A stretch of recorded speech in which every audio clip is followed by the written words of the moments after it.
വചനിപ്പ് കാലത്തിലെ 6-ാമത്തെ ഞായറാഴ്ച, യോഹന്നാൻ മാബ്ദാനിയുടെ ജനനം. ക്രിസ്തുവിൻ്റെ തുടർച്ചയായ തിരുസഭ നമ്മുടെ വിചിന്തനത്തിനായി നൽകുന്ന സുവിശേഷ ഭാഗം വിശുദ്ധ ലൂക്കോസിൻ്റെ സുവിശേഷം 1-ാം അധ്യായം 57 മുതൽ 66 വരെയുള്ള തിരുവചനങ്ങളാണ്. എലിസബേത്തിന് പ്രസവ സമയമായി. അവൾ ഒരു പുത്രനെ പ്രസവിച്ചു.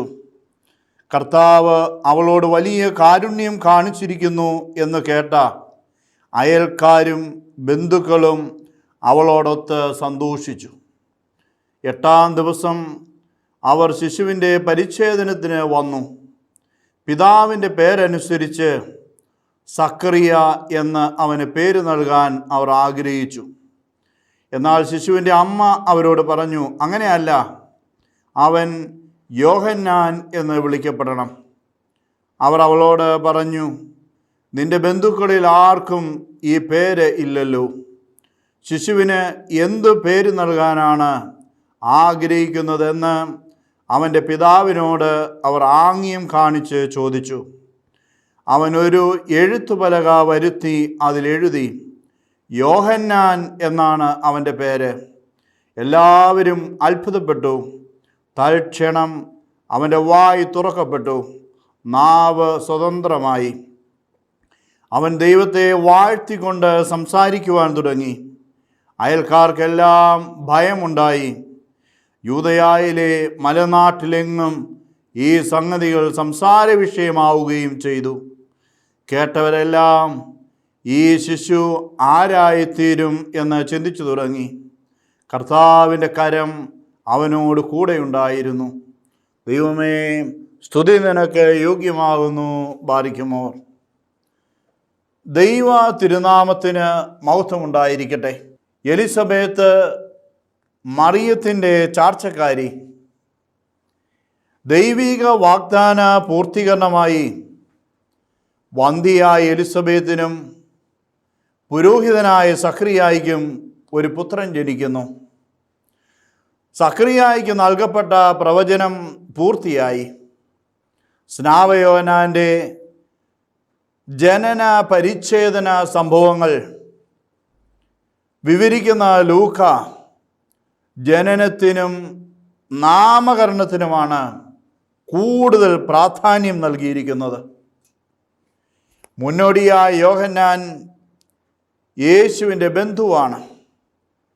ഒരു സ്ത്രീ അമ്മയായി ഉയരുന്നതും ഗർഭധാരണവും പ്രസവവും മുലയൂട്ടലും ദൈവത്തിൻ്റെ വലിയ കാരുണ്യമാണ്. വിവാഹവും ദാമ്പത്യ ബന്ധവും ഫലം ചൂടുന്നത് മക്കളിലൂടെയും കുടുംബത്തിലൂടെയുമാണ്. ഒരു ശിശുവിൻ്റെ ജന്മം, ഒരു മനുഷ്യജീവൻ്റെ കടന്നുവരവ് ദമ്പതികളിലും അയൽക്കാരിലും ബന്ധുക്കളിലും ആനന്ദം ജനിപ്പിക്കും. ഒരു ശിശുവിൻ്റെ ജനനം ദൈവ കരുണയുടെ പ്രവൃത്തിയാണെന്ന തിരിച്ചറിവ് ജീവൻ്റെ സംരക്ഷണത്തിലേക്ക് നമ്മെ നയിക്കും.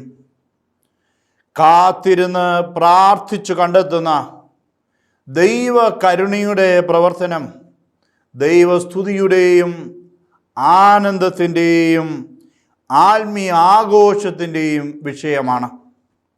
അയൽക്കാരും ബന്ധുക്കളും ശിശുവിൻ്റെ മാതാപിതാക്കളോടൊത്ത് ആനന്ദിച്ചു, ദൈവത്തെ സ്തുതിച്ചു. ജീവൻ്റെ തുടിപ്പ് ദർശിക്കുന്ന അമ്മ പ്രസവവേദന മറക്കുന്നു. ശിശുവിൻ്റെ മുഖത്ത് വിരിയുന്ന പുഞ്ചിരിയും അമ്മയുടെ സ്നേഹവാത്സല്യങ്ങളും കാഴ്ചക്കാരിൽ കൗതുകവും ആനന്ദവും ജനിപ്പിക്കും. ദൈവത്തിൻ്റെ രക്ഷാകര പദ്ധതി പൂർത്തിയാക്കപ്പെടുന്നതിലും തങ്ങൾക്ക് ജനിച്ച ആ ശിശു രക്ഷാകര ചരിത്രത്തിലേക്ക് കൂട്ടിച്ചേർക്കപ്പെടുന്നതിലുമാണ് സഖറിയായും എലിസബേത്തും ആനന്ദിക്കുന്നത്.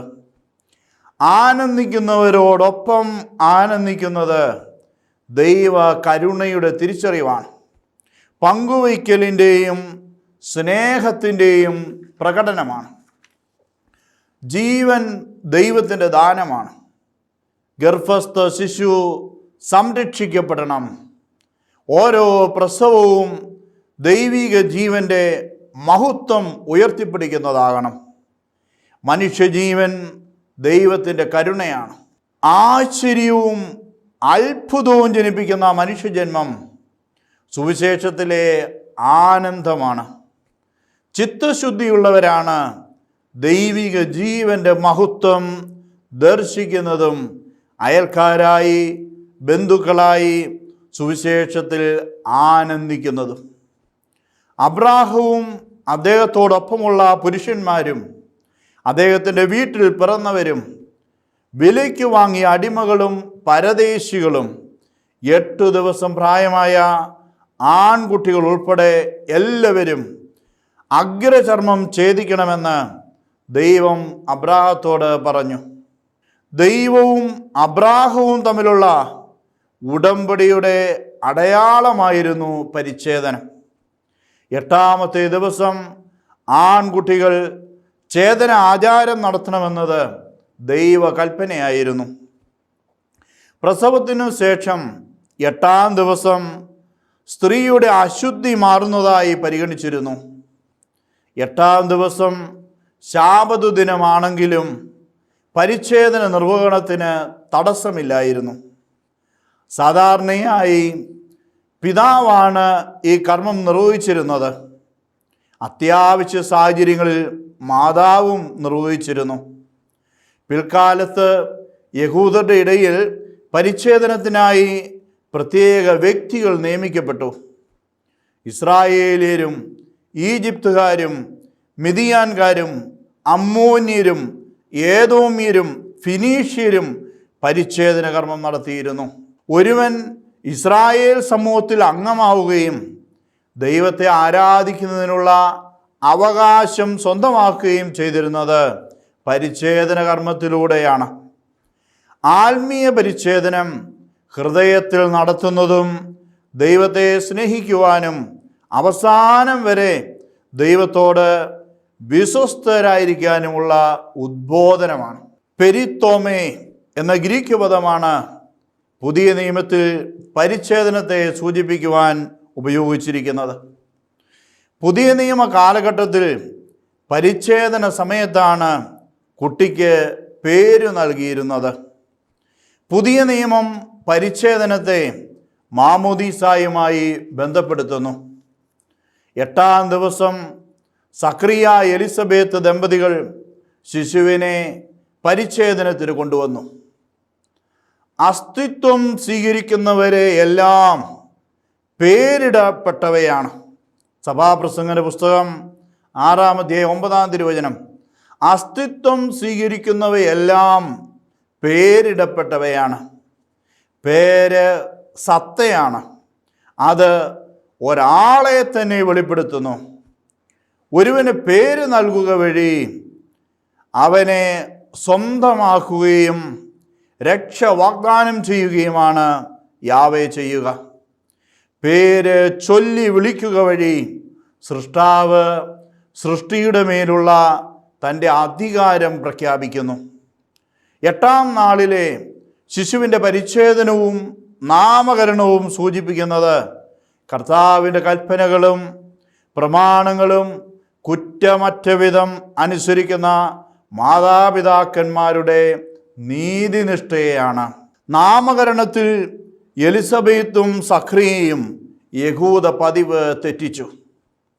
നാട്ടുനടപ്പനുസരിച്ച് അപ്പൂപ്പൻ്റെ പേരാണ് കുഞ്ഞിന് നൽകേണ്ടിയിരുന്നത്. പിതാവിൻ്റെ പേരനുസരിച്ച് സക്രിയ എന്ന് വിളിക്കപ്പെടുന്നതും നിശ്ചിതമല്ലായിരുന്നു.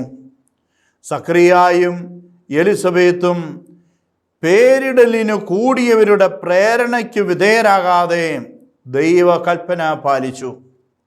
ദൈവിക ആലോചന തേടുന്ന എലിസബത്ത് പേരിടലിന് കൂടിയവരോട് പറഞ്ഞു, അങ്ങനെയല്ല, അവൻ യോഹന്നാൻ എന്ന് വിളിക്കപ്പെടണം.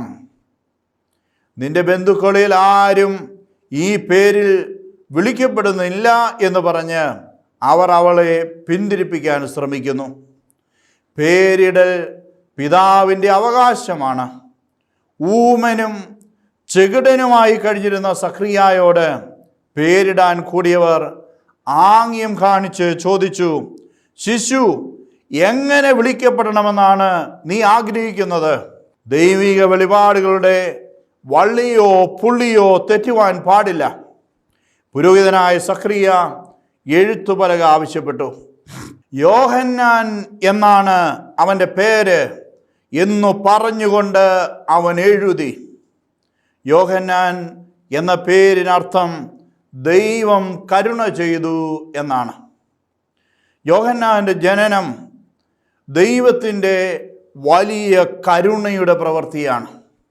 യോഹന്നാൻ്റെ ജനനം യേശുവിൻ്റെ ജനനത്തിന് 6 മാസം മുൻപാണെന്ന് കണക്കാക്കപ്പെടുന്നു. ലൂക്കായുടെ സുവിശേഷം 1-ാം അധ്യായം 36-ാം തിരുവചനം. യോഹന്നാൻ എന്ന എഴുത്തുപലകയിൽ എഴുതിയ തൽക്ഷണം സഖറിയായുടെ വായും നാവും തുറക്കപ്പെട്ടു. നാവിൻ്റെ കെട്ട് അഴിക്കപ്പെടുന്നത് ദൈവസ്തുതിക്കായിട്ടാണ്. സഖറിയ ദൈവത്തെ വാഴ്ത്തിക്കൊണ്ട് സംസാരിച്ചു. ഒരാളുടെ വ്യക്തിത്വവും മനോഭാവവും അവൻ്റെ വായിൽ നിന്ന് വരുന്ന സംസാരത്തിൽ പ്രകടമാണ്. മൂകന് സംസാരശേഷി ലഭിക്കുന്നതിനെ സൂചിപ്പിക്കുവാൻ വായി തുറന്നു എന്ന പ്രയോഗം ബൈബിളിൽ കാണാം. കർത്താവിൻ്റെ വചനം അവിടുന്ന് നാവിൽ നിക്ഷേപിക്കുന്നു. ശിശുവിന് നൽകാനുള്ള പേര് കർത്താവ് സഖറിയായുടെ നാവിൽ നിക്ഷേപിച്ചു. ഹൃദയത്തിൻ്റെ പൂർണ്ണതയിൽ നിന്ന് അധരം സംസാരിക്കുന്നു. സഖറിയായുടെ ദൈവിക കൃതജ്ഞത നിറഞ്ഞ ഹൃദയത്തിൻ്റെ പൂർണ്ണതയിൽ നിന്ന് അധരം ദൈവത്തെ വാഴ്ത്തിക്കൊണ്ട് സംസാരിച്ചു. ദൈവസ്തുതിയുടെ അധരം പൂർണ്ണ ഹൃദയത്തോടെ ദൈവത്തെ ആരാധിക്കുന്ന മനുഷ്യൻ്റെ ദൈവിക സ്നേഹവും കൃതജ്ഞതയും നിറഞ്ഞ ഹൃദയത്തിൻ്റെ തുളുമ്പലാണ്, കവിഞ്ഞൊഴുകലാണ്. നാവ് തീയാണ്. നാവിൻ്റെ അശ്രദ്ധമായ വിനിയോഗം വലിയ പ്രത്യാഘാതങ്ങൾ സൃഷ്ടിക്കുന്നതാണ്. അനീതിയുടെ അധപ്പതിച്ച ലോകം തീർക്കുന്നതിനും നരകാഗ്നിയുടെ വിനാശം കൊയ്യുന്നതിനും നാവ് കൊണ്ട് സാധിക്കും. നാവിൻ്റെ കെട്ടഴിക്കപ്പെടുന്നത് ദൈവസ്തുതിക്കായിട്ടാണ്. നാവിൻ്റെ കെട്ടഴിക്കപ്പെട്ട സഖറിയ അനവരതം ദൈവത്തെ വാഴ്ത്തി. വായ് തുറക്കപ്പെട്ട് നാവിൻ്റെ കെട്ടഴിക്കപ്പെട്ട സഖറിയ ദൈവത്തെ വാഴ്ത്തി സംസാരിക്കുന്നത് കണ്ട് 4 കാര്യങ്ങൾ സംഭവിച്ചു. 1, എല്ലാവരും അത്ഭുതപ്പെട്ടു. 2, അയൽക്കാർക്കെല്ലാം ഭയമുണ്ടായി. 3, യൂദയായിലെ മലനാട്ടിലാകെ ഇവ സംസാര വിഷയമായി. 4, കേട്ടവരെല്ലാം ഈ ശിശു ആരായിത്തീരും എന്ന് പറഞ്ഞ് ഇവ ഹൃദയത്തിൽ സൂക്ഷിച്ചു. ദൈവത്തെ വാഴ്ത്തി സംസാരിക്കുന്നത്, അനവരതം ദൈവത്തെ സ്തുതിക്കുന്നത്, അടയാളങ്ങളും അത്ഭുതങ്ങളും ദർശിക്കുന്നത് സ്വർഗീയ ആരാധന നടക്കുന്ന സ്ഥലങ്ങളാണ്.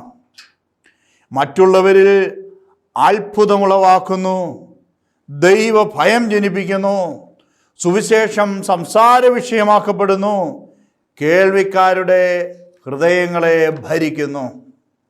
അടയാളങ്ങളും അത്ഭുതങ്ങളും സംഭവിക്കുന്നതും ദൈവഭയം ഉളവാകുന്നതും സ്വർഗീയ ആരാധനയിലാണ്.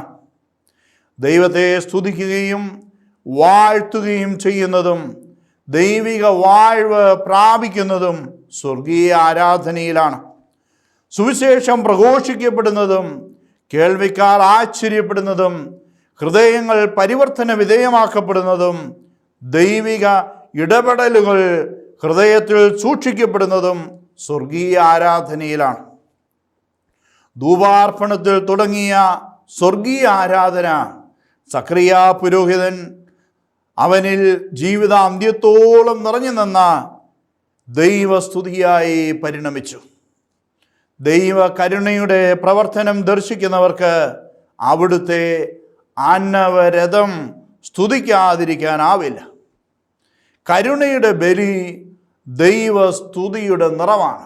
ക്രിസ്തുവിൻ്റെ മുന്നോടിയായ യോഹന്നാൻ മാബ്ദാന എന്നാണ് വിളിക്കുന്നത്. മാബ്ദാന എന്ന സുറിയാനി വാക്കിന് കുളിപ്പിക്കുന്നവൻ എന്നാണ് അർത്ഥം. സ്നാപയോഹന്നാൻ എന്നതിലെ സ്നാപകൻ എന്ന വാക്കിനും കുളിപ്പിക്കുന്നവൻ എന്നാണ് അർത്ഥം.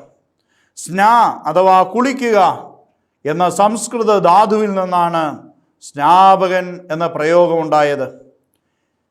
അനുതാപത്തിൻ്റെ അടയാളമായ ജലസ്നാനത്തെയാണ് ഈ കുളി സൂചിപ്പിക്കുന്നത്. അയൽക്കാർക്കെല്ലാം ഭയമുണ്ടായി. കാരണം 6 കാര്യങ്ങളാണ്. 1, പ്രായം കവിഞ്ഞവർക്ക് കുഞ്ഞുണ്ടായി. 2, കുഞ്ഞിന് അപരിചിതമായ പേര് നൽകി. 3, സഖറിയായുടെ നാവ് സ്വതന്ത്രമായി, അവൻ വാചാലനായി. 5, പൊതുജന സമക്ഷം ഇവ സംസാര വിഷയമായി. 6, കേട്ടവരെല്ലാം വിസ്മയിച്ചു. യോഹന്നാൻ്റെ ശൈശവ കൗമാര യൗവന കാലത്തെക്കുറിച്ച് അവൻ മരുഭൂമിയിലായിരുന്നു എന്നതൊഴികെ വേറെ വിവരങ്ങളൊന്നും കാണുന്നില്ല. എന്നാൽ കർത്താവിൻ്റെ കരം അവനോട് കൂടെ ഉണ്ടായിരുന്നു എന്ന് ജീവിതത്തെയും ദൗത്യത്തെയും ദ്യോതിപ്പിക്കുമാറ് സുവിശേഷകൻ എടുത്തു പറയുന്നു. കർത്താവിൻ്റെ കരം ദൈവിക ശക്തിയുടെ പ്രതീകമാണ്. കർത്താവ് തൻ്റെ ഭുജം കൊണ്ട് ബലം പ്രവർത്തിച്ചു. ഇസ്രായേലിനെ വിമോചിപ്പിക്കാൻ ശക്തി പ്രവർത്തിച്ച കർത്താവിൻ്റെ കരം. കർത്താവാണ് തൻ്റെ ശക്തമായ കരത്താൽ ഈജിപ്തിൻ്റെ അടിമത്വത്തിൽ നിന്ന് ഇസ്രായേലിനെ മോചിപ്പിച്ചത്. പുറപ്പാടിൻ്റെ പുസ്തകം 13-ാം അധ്യായം 3-ാം തിരുവചനം. മോശയുടെ കീർത്തനങ്ങളിൽ ഇപ്രകാരം പറയുന്നു: കർത്താവേ, അങ്ങയുടെ വലത്തുകൈ ശക്തിയാൽ മഹത്വമാർന്നിരിക്കുന്നു. കർത്താവേ, അങ്ങയുടെ വലത്തുകൈ ശത്രുവിനെ ചിതറിച്ചിരിക്കുന്നു. പുറപ്പാടിൻ്റെ പുസ്തകം 15-ാം അധ്യായം 6-ാം തിരുവചനം. എന്നാൽ കർത്താവിൻ്റെ കരം അങ്ങയുടെ വലത്തുവശത്ത് നിർത്തിയിരിക്കുന്നവൻ്റെ മേൽ അങ്ങേക്ക് ശുശ്രൂഷ ചെയ്യാൻ ശക്തനാക്കിയ മനുഷ്യപുത്രൻ്റെ മേൽ ഉണ്ടായിരിക്കട്ടെ. 80-ാം സങ്കീർത്തനം 17-ാം തിരുവചനം. നെഹമ്യ 2:8 ദൈവത്തിൻ്റെ കരുണ എൻ്റെ മേൽ ഉണ്ടായിരുന്നു. നെഹമ്യ 2:18 എൻ്റെ ദൈവത്തിൻ്റെ കരം എനിക്ക് സഹായത്തിനുണ്ടായിരുന്നു. മൂശ തുടർന്ന് അഹറോനേകി യോഹന്നാൻ വരെയും വന്ന കർത്താവിൻ്റെ കരം. മൂശ തുടർന്ന് അഹറോനേകി യോഹന്നാൻ വരെയും വന്ന കർത്താവിൻ്റെ കരം പൗരോഹിത്യ പിന്തുടർച്ചയെയും സൂചിപ്പിക്കുന്നു. യേശുവിനെ ഇതാ ലോകത്തിൻ്റെ പാപത്തെ വഹിക്കുന്ന ദൈവത്തിൻ്റെ കുഞ്ഞാട് എന്ന് സാക്ഷ്യപ്പെടുത്തുന്ന ദൗത്യ നിർവഹണത്തിലേക്ക് യോഹന്നാൻ മബ്ദാനിയെ നയിക്കുന്നത് കർത്താവിൻ്റെ കരമാണ്.